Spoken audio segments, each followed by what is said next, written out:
Nazi scientists sat in a British prison cell doing calculations they should have done years earlier. When they finished, the numbers revealed something horrifying. They'd been closer than anyone realized. One physicist dropped his pencil and went completely silent. Another started crying quietly in the corner. And one calculation was so shocking they refused to believe it at first. What they discovered in that moment changed how we understand the entire war. But the most disturbing part? Hitler never wanted them to succeed. Werner Heisenberg stared at the paper in front of him. August 1945, Farm Hall, England. He'd just heard about Hiroshima, an entire city destroyed by one bomb. His hands were shaking slightly. The other German scientists watched him work. Nobody spoke. Heisenberg was calculating backwards. If America succeeded, then the physics must work this way. The uranium separation must happen like this. The critical mass must be approximately that. Every number he wrote down felt like a punch to the stomach, because every number was achievable. Germany could have done this. They had the knowledge. They had the scientists. They had the materials, at least at the start. So what went wrong? Heisenberg kept calculating through the night. The other scientists eventually joined him. Otto Hahn grabbed his own paper. Carl von Weizsäcker started checking the math. Paul Hartek pulled out his old research notes. By morning, they'd reached a conclusion that made them all sick. Germany had been maybe 18 months away. Just 18 months. 1.5 years from changing the entire war. But before we see their complete reaction, you need to understand what happened 3 years earlier, because that's when everything started falling apart. 1942 was the turning point. The German nuclear program was making real progress. They'd figured out the basic physics. They'd identified the necessary materials. They'd started building reactors. Then came a series of meetings in Berlin. High-ranking Nazi officials wanted updates. They wanted timelines. They wanted results. Heisenberg presented his research carefully. He showed detailed reactor designs. He explained the science thoroughly. Then someone asked the obvious question: when can we have a bomb? Heisenberg hesitated. He hadn't thought it through completely. He'd focused on reactors, on sustained fission, on energy production. The bomb was theoretical still. Maybe 3 to 5 years, he said carefully. The room went cold immediately. Adolf Hitler wanted weapons now. Not in 3 years, not in 5 years, now. He was focused on rockets, on jets, on supertanks, things he could see and understand, things that looked impressive in photographs. Nuclear physics seemed too abstract, too complicated, too Jewish, some Nazis muttered. That meeting changed everything. Funding got cut dramatically. The military program became a civilian research project. 9 different institutes split up the work. No coordination, no central leadership, no urgency. The German nuclear program didn't die that day. It just stopped being a priority. And that decision would haunt these scientists forever. Back at Farm Hall in 1945, Otto Hahn felt physically ill. He'd discovered nuclear fission back in 1938. His work started everything. Now his discovery had killed 100,000 people in one moment. He walked to his room alone. Some scientists worried he might hurt himself. The guilt was crushing him completely. Meanwhile, the others kept calculating. They needed to understand exactly how close they'd come. Kurt Diebner pulled out records from his reactor experiments. "We achieved sustained fission briefly," he said quietly, "in 1944, just for moments, but we proved it worked." Walther Gerlach added more information. "We had uranium cubes. We had heavy water. We were building the right design." Carl von Weizsäcker's voice was barely a whisper. "I even filed a patent," he said, "for plutonium production in 1941, 4 years ago. The pieces were there. We just never put them together." Heisenberg kept writing numbers. His calculations were getting more precise, more detailed, more disturbing. Finally, he looked up at the others. His face was pale. "I need to show you something," he said. "The numbers don't lie." Everyone gathered around his desk. Heisenberg had created a timeline. a detailed breakdown of what Germany actually achieved versus what America accomplished. The comparison was devastating. America started seriously in 1942. Germany started in 1939. 3-year head start? Wasted. America spent $2 billion. Germany spent roughly $50 million, 40 times less funding. America had 130,000 workers. Germany had maybe 100 scientists. The scale wasn't even close. But here's what shocked them most. The science was nearly identical. Heisenberg's reactor design was fundamentally correct. Von Weizsäcker's plutonium concept was accurate. Deibner's experimental results were valid. They'd gotten the physics right, they just never scaled it up. One scientist said what everyone was thinking. We could have won. If they'd given us resources. If they'd kept us coordinated. If Hitler had cared. We could have actually won. The room went silent again. That realization hurt worse than anything. Because it was true. Heisenberg started a new calculation. This one was different. He was figuring out exactly when Germany could have succeeded, with proper funding from 1942, with full industrial support, with political will. His pencil moved quickly across the paper. The others watched nervously. They weren't sure they wanted to know this answer. Heisenberg finished and looked up.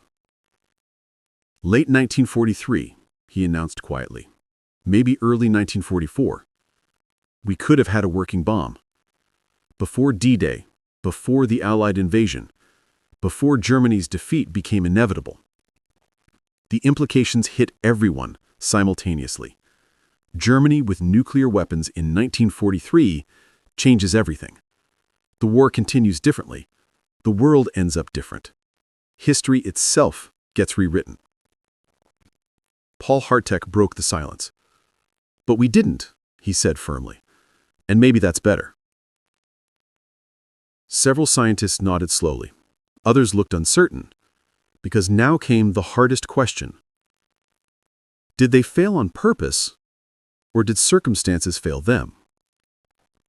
The debate started immediately. Heisenberg defended himself first. I never wanted Hitler to have this weapon, he claimed. His voice was defensive. I deliberately slowed things down. I focused on reactors instead of bombs. I told them it would take too long. Some scientists believed him. Others weren't convinced. Carl von Weizsäcker pushed back. You filed reports. You requested funding. You ran experiments. That doesn't sound like sabotage. Heisenberg's face reddened. I did my duty as a scientist, he said stiffly, but I never pushed for weapons development. Kurt Deibner had a different perspective. Command didn't want it, he stated simply. After 1942, they made that clear. We couldn't have built a bomb even if we'd wanted to. The resources weren't there. The support wasn't there. The will wasn't there. That was closer to the truth, but it still didn't answer the fundamental question. How close were they, really? Heisenberg decided to prove it with specific evidence. He gathered every piece of documentation the scientists had, research papers from 1940, experimental results from 1943, reactor designs from 1944. He laid everything out on the table. Then he started building a case. Let me show you what we actually accomplished, he said. First piece of evidence, nuclear fission understanding. Otto Hahn discovered it in 1938, before anyone else in the world. We understood the basic physics completely. Second evidence, reactor design. We built functional reactors, small ones, yes, but they worked. We achieved sustained chain reactions. Third evidence, isotope separation. We developed multiple methods, centrifuges, thermal diffusion, electromagnetic separation. Fourth evidence, heavy water production. We controlled the main facility in Norway, Norsk Hydro Plant, producing deuterium oxide, essential for reactor moderation. Fifth evidence, weapon design concepts.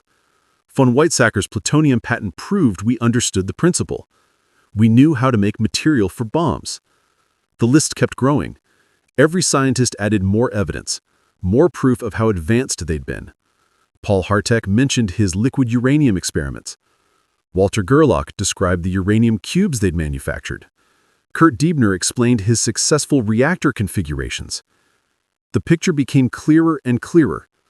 Germany had everything except 3 critical things: industrial scale, political support, and time. But something else was missing too. Something that wouldn't become obvious until later. One scientist finally asked the question: why did America succeed where we failed? Not just resources, not just funding. What was fundamentally different? Heisenberg thought carefully before answering. He'd spent the whole night analyzing this. His answer would surprise everyone. They had something we never had, Heisenberg said slowly. They had our scientists. The room went completely quiet. What did he mean? Heisenberg continued.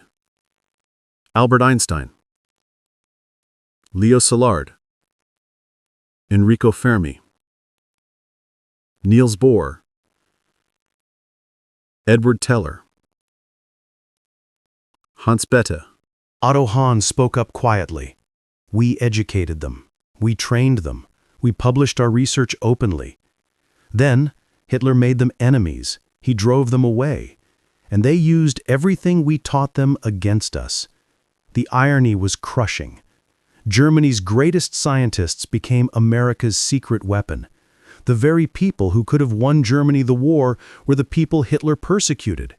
Jews, refugees, political dissidents, all gone to America. Carl von Weizsäcker added another painful truth. It wasn't just the scientists, it was the culture. America welcomed them, gave them resources, trusted them with secrets. We purged universities, burned books, destroyed academic freedom. Scientific progress requires open inquiry. Nazi ideology killed that. You can't innovate in a police state. You can't discover truth when questioning is forbidden. The scientists sat with that reality. Their government had sabotaged them from the beginning. Not through lack of funding alone, through fundamental opposition to how science works. But there was one more piece to this puzzle. One more reason Germany never stood a chance. And this reason was the most disturbing of all. A young scientist named Erich Bogg spoke up nervously. He'd been quiet until now. I need to tell you something, he said. Something I saw in 1943. Everyone turned to look at him. Bogg continued carefully. I was at a meeting in Berlin. Military intelligence was there. They showed us intercepted documents. American nuclear research. The Manhattan Project. Bogg paused. His hands were shaking slightly. We knew, he said quietly. Command knew America was building the bomb. In 1943, 2 years before Hiroshima. The room erupted in chaos. What? Heisenberg stood up quickly. You're saying High Command knew America was ahead, and they did nothing? Bogg nodded miserably. They made a calculation, a strategic decision. Germany was losing on multiple fronts. Resources were scarce. They chose rockets over reactors, V2 weapons over nuclear research. They accepted we'd lose the atomic race. The revelation hit everyone differently. Some scientists felt betrayed. Others felt relieved. A few felt vindicated. So we never really had a chance, Kurt Diebner said. After 1943, it was already over. They knew it. They just didn't tell us. Heisenberg sat back down slowly. All those calculations, all that work, all completely pointless. High Command had given up, but they'd let the scientists keep working, keep researching, keep hoping. Why? The answer was obvious. Propaganda, morale, the appearance of progress. As long as scientists were working, the regime could claim they were still in the race. Even when they'd already lost. Paul Hartek laughed bitterly. We were props, he said. Theater for the public. Our research didn't matter. Our results didn't matter.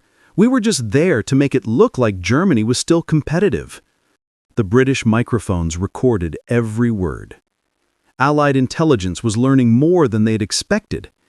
Not just about German nuclear capability, about German decision-making, about how the Nazi regime operated, about the complete dysfunction at the highest levels. Otto Hahn returned from his room. He looked calmer now, more resolved. He'd made peace with something. "I've been thinking," he announced. "Maybe it's better we failed." Everyone looked at him. Hahn continued, "Imagine Hitler with this weapon. Imagine what he would have done." The scientists considered that scenario. Hitler with atomic bombs in 1943. London destroyed. Moscow destroyed.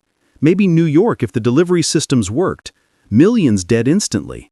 The war extended for years. The Holocaust continuing longer. The destruction unimaginable. "We failed," Hahn said quietly, "but humanity didn't.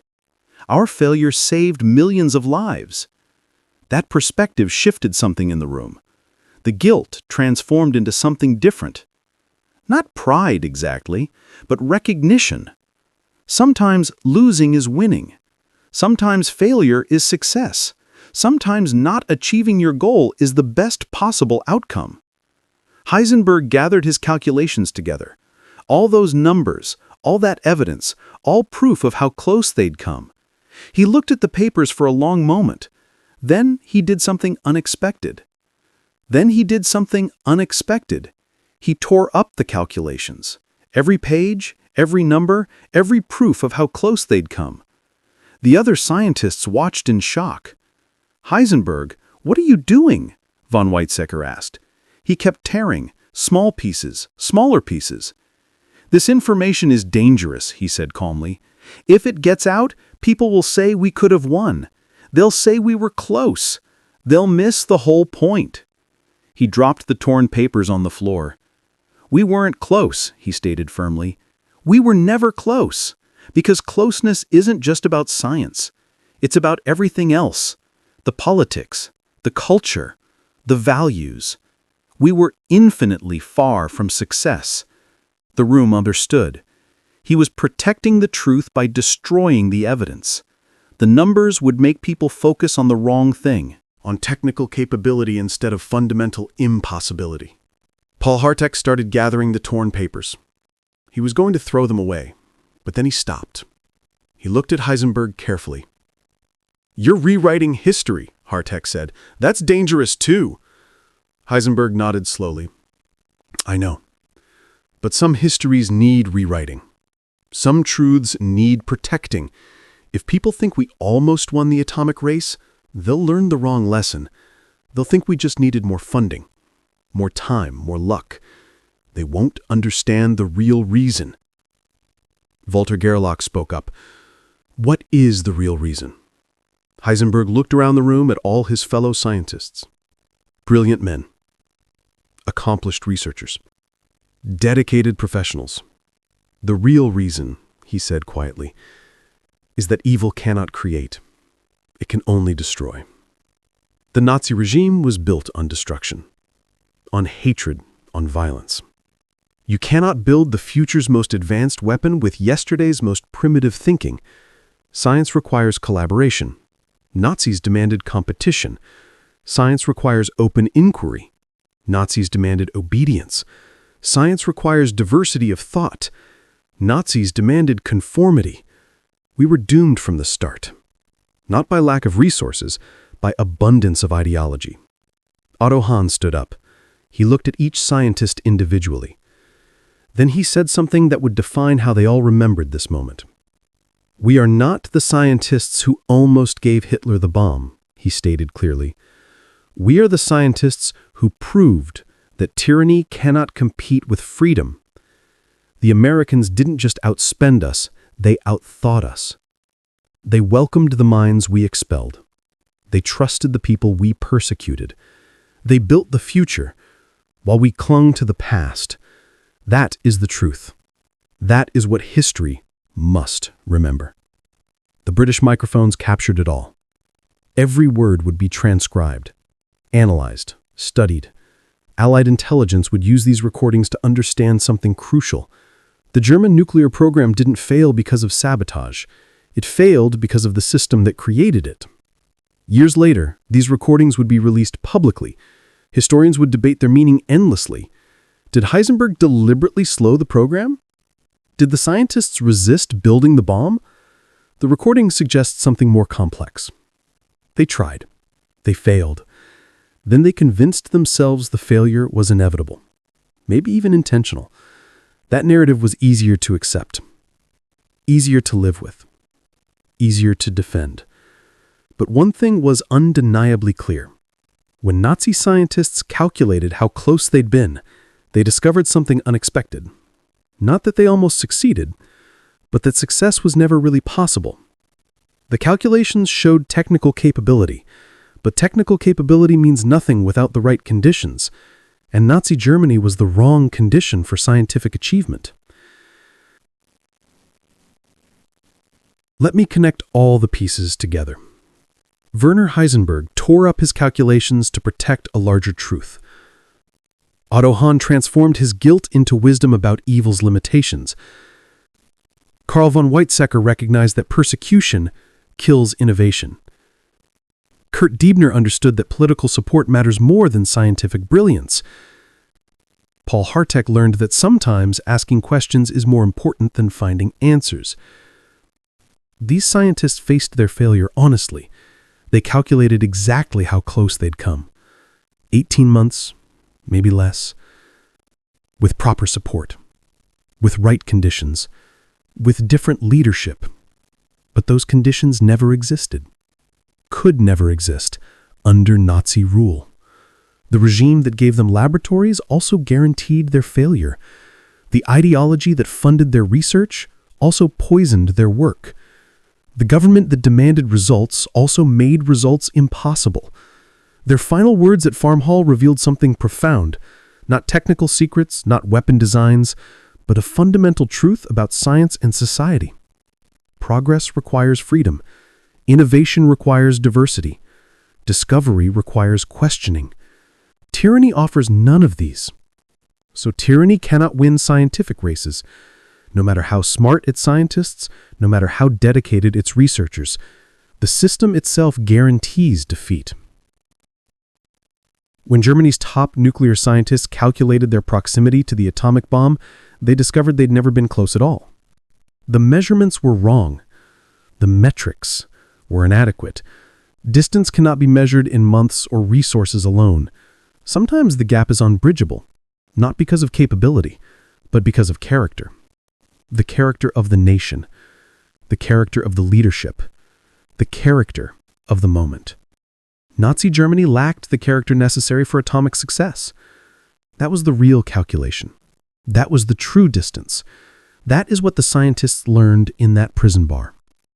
And that lesson matters today, because scientific achievement isn't just about intelligence or funding.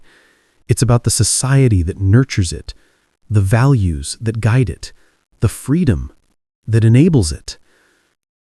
These Nazi scientists showed us something valuable, not through their success, through their failure. They proved that you cannot separate scientific progress from moral progress.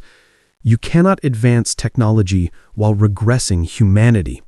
You cannot build tomorrow's weapons with yesterday's thinking. The atomic bomb required more than physics. It required philosophy. The philosophy of openness, of collaboration, of inclusion. America had that philosophy. Imperfectly, inconsistently, but fundamentally. Germany rejected it completely, deliberately, fatally. That made all the difference. So when Werner Heisenberg tore up his calculations at Farm Hall, he was teaching a final lesson. The numbers don't tell the whole story. The science doesn't reveal the complete truth. Sometimes the most important measurements cannot be quantified. These Nazi scientists calculating their proximity to atomic success discovered something unexpected in their failure. They discovered why they failed. And in understanding that, they understood something larger about science, about society, about the future. Their reaction to being close taught us more than their achievement ever could have, because closeness without the right conditions is actually infinite distance. Technical capability without moral foundation is actually absolute incapacity, and scientific brilliance without societal support is actually guaranteed failure. That was what German nuclear scientists learned. That was what their calculations revealed. That was what history needed to understand. Want more untold stories from World War II science and secrets? Hit subscribe to discover what other scientists and commanders said during the war's most critical moments. Each story reveals lessons about innovation, leadership, and the conditions that create progress or prevent it. Drop a comment sharing what surprised you most about how close Nazi scientists actually were. Thanks for watching. See you in the next one.